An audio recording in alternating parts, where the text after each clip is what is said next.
Turning now to some districts that are beginning the school year today, including Smithfield, Little Compton, some grades in North Providence, West Warwick, and Portsmouth.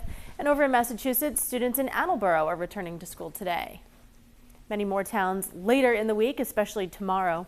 So that's exciting. Yeah, Jake HOLTER joining us live outside of Smithfield High School right now with what state education leaders hope to achieve this upcoming school year. Good morning, Jake. Good morning, Patrick and Kate. Yeah, as more schools get underway here in our viewing area, Rhode Island Education Commissioner Angélica Infante-Green hopes to continue to see growth in the student success metrics. She says last year they saw an increase in math proficiency across students in Rhode Island. She hopes to continue on that trajectory this year. Infante-Green says boosting student outcomes is part of Governor McKee's 2030 goals for the state. State leaders even challenging themselves by striving to compete with Massachusetts metrics. I feel like we're a state that's on the move. We're moving in that direction. The governor has given us this challenge that we intend to meet, which is reaching Massachusetts outcomes or exceeding them. And we're trying to go for exceeding them. So we have those metrics statewide, and we will continue to meet with the superintendents, make sure that everything is where it should be, that we're all trying to reach those metrics.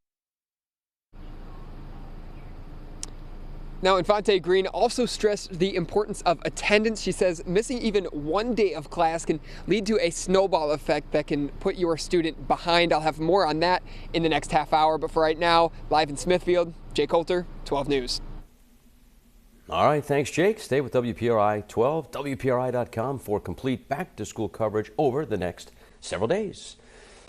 Back to school coverage continues now with a look at some of the other communities heading back to the class today. Class is set to begin in Attleboro, Little Compton, parts of North Providence, Portsmouth, and West Warwick. Smithfield, that's where we find 12 News reporter Jake HOLTER. Those students, teachers heading back to school today, and we have more now on some of the education goals that the state is hoping to achieve this upcoming year. Good morning, Jake.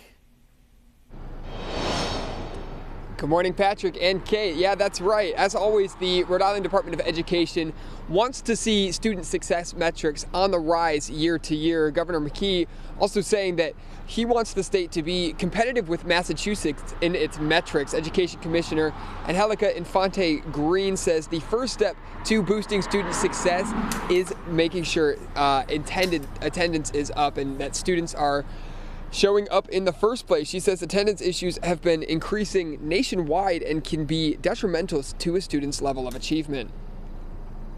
Attendance is really important.